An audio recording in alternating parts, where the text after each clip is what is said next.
Hello बच्चों, आप सब कैसे हैं? खुश हैं ना? आज हम पाठ 4 दीवानों की हस्ती का अध्ययन करेंगे। इसके कवि भगवती चरण वर्मा हैं।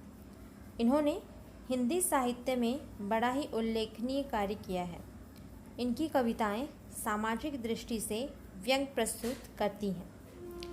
पहला पद का अर्थ है, कवि पहले पद में ऐसे लोगों का जिक्र कर रहे हैं जो अपने बारे में नहीं सोचते। वे जीते हैं तो सिर्फ दूसरों के लिए, उनका कोई एक ठिकाना नहीं होता। वे बस अपनी मस्ती में धूल उड़ाते हुए आगे बढ़ते चले जाते हैं।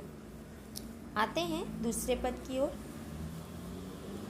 ये ऐसे लोग खुशी से जब वे आते हैं तो लोग खुशी से भर जाते हैं, लेकिन जब जाते हैं तो लोगों की आंखों से आंसू बहने लगते हैं।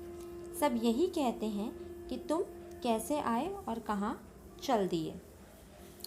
तीसरा पद, दीवाने किस ओर जाते हैं यह पूछना व्यर्थ है, क्योंकि वे अपना कुछ जग को दे देते हैं और कुछ जग से ले लेते हैं। चौथे पद में कवि ने कहा है कि कभी कुछ कहा, कभी कुछ सुना, कभी हंसे और कभी रोए। सुख दुख दोनों ही परिस्थितियों में समान रूप से उसका सामना किया। पांचवें पद में कवि कहते हैं, इस दुनिया में ऐसे भिखमंगे हैं जिनके लिए जितना भी किया जाए कम ही है। इसी असफलता का भार लिए आगे बढ़ते चले गए।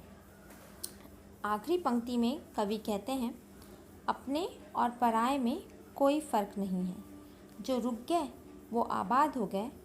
हम स्वयं को बांधते हैं और अपना ही बंधन तोड़ आगे बढ़ जाते हैं।